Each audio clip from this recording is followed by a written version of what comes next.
Welcome to Women in the Arts, the podcast that shines a light on those great women who participated in changing the world through culture. Sweetheart, let's sit down and talk. Gender. Boys can do anything they want. I'm Judy Chicago, and I'm an artist and a troublemaker. Feminism. I was always interested in drawing Art. art. We have found the witch! The witch. Witches. A world in which I could wear whatever I want, say whatever I It's want. important to connect feminist art with fashion. Mode. Equality. Women in the Arts. Hello everyone, today we'll have Marine from Master's Degree in Cultural Projects Management. She will tell us about Hermione, who is a feminist figure in Harry Potter. Hello.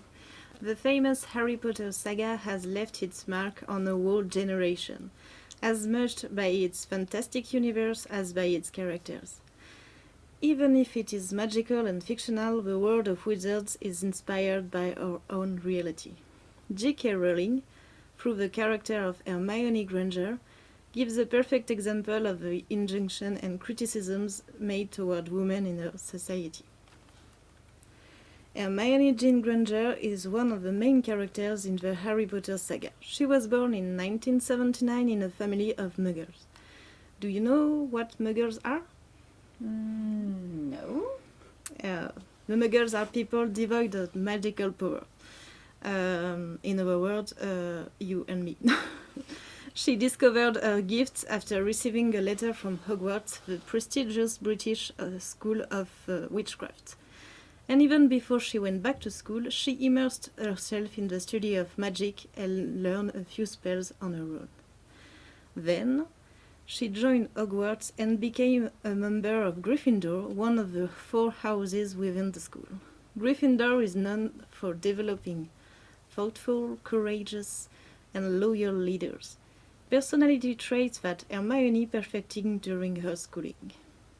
Hermione is therefore presented as a precocious, curious, and very intelligent young girl. Maybe even too intelligent to be nice. Hermione is smarter than most characters in the saga can ever hope to be.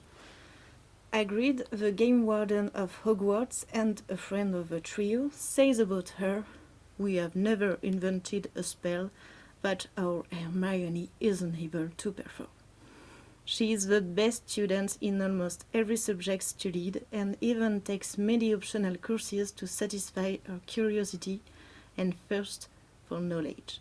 But if her intelligence is underlined, Hermione is nevertheless treated like an unlikable stepchild, suggesting how society sees smart women. Indeed, the young witch represents at first sight a well-known stereotype of our society, that of a nerd girl spending her free time in the library. The character of Hermione is presented as unpleasant and moralizing, reflecting the patriarchal view of intelligent women. The story even forces her to diminish the power of her knowledge. J.K. Rowling adds a line in the first book where Hermione supports Harry by saying that his courage and friendship are more important than her books and knowledge. Maybe you remember this line if you read the book or see the movies. So, Hermione's academic success is not to everyone's taste, and she is often laughed at by her male classmates who are jealous of her skill. They call her Miss Perfect or Miss Know-It-All. Moreover, it is important to note that Harry and Ron Weasley are no exception. Ron would even say, "This girl is a nightmare. No wonder she has no friends." This comment supports the idea that a girl cannot be both intelligent and surrounded. Nevertheless, Hermione never changes her behavior and is never ashamed to show her knowledge, and that's probably also why she is a formidable opponent. Without Hermione, Harry would have died in book 1. Is a phrase that many have heard of or claimed themselves. And indeed, Hermione is not only a friend that we would all like to have, but also the girl who carried Harry Potter on her back. In fact, she saved Harry and Ron many times during their adventures, and this from the first book of the saga. because the young witch is far from backing away from danger and runs on the contrary to face it. Hermione proves time and time again her ability to remain calm in any situation. In comparison, her two companions turn pale. First of all, Ron, who loses all his strength in Book 2 against the spiders. As for Harry, who is also so quick to get angry when Voldemort comes back in Book 4, that his pride almost gets him killed. Hermione, on the other hand, with her keen mind and sense of observation, will find solutions to any problem. Moreover, she shows unfailing courage and loyalty even under torture. To finish on this part, which would otherwise be too long as our favorite witch is so talented and brilliant, here is a non-exhaustive list of the moments when Hermione saved Harry and Ron's skin. 1. From Book 1, she saved Harry and Ron from the Devil's Net trap thanks to her assiduity in botany class and her ability to stay calm. 2. She's totally saving Hogwarts.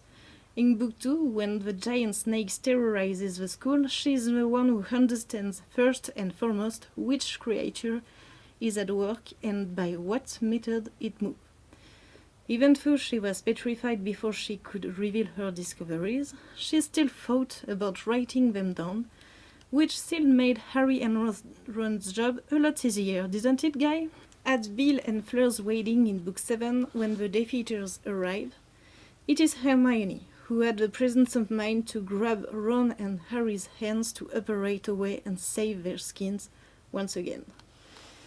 And 4, last but not least, in Book 7, the trio goes to Xenophilius Lovegood, whose daughter Luna has been kidnapped by the Death Eaters.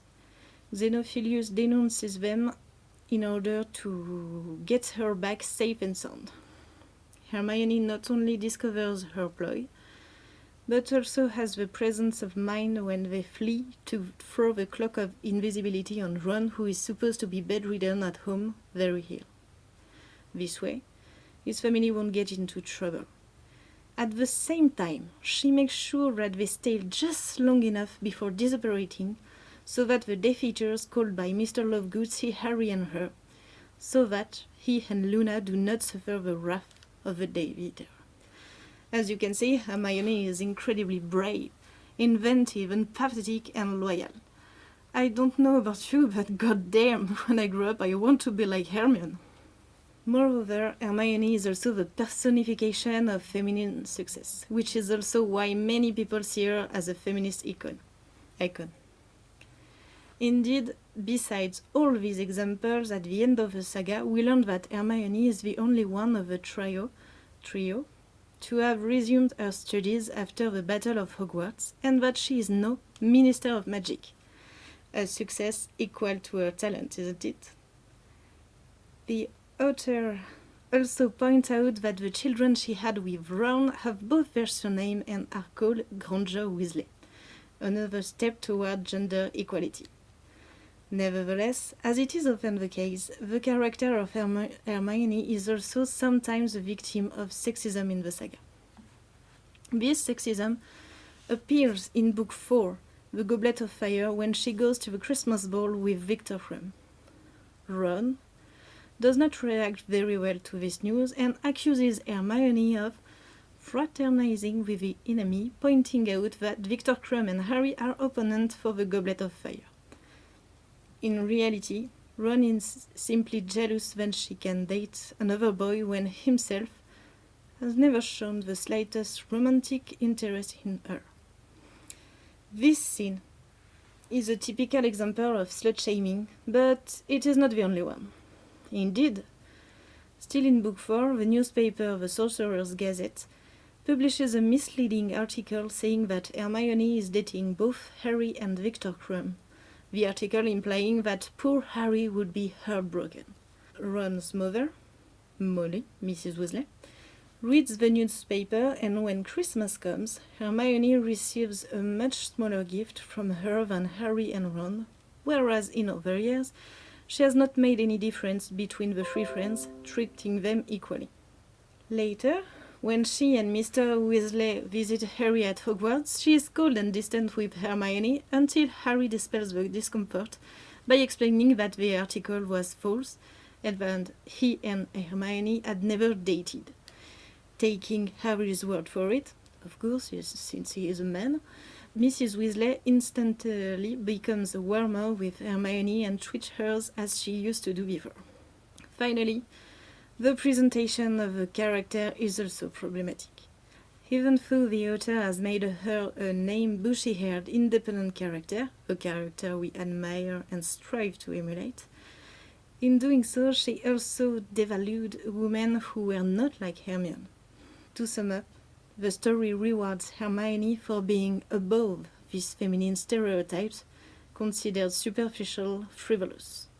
In fact, among the principal girls at Hogwarts, only Hermione, Ginny and Luna seem to be free of this feminine gaze.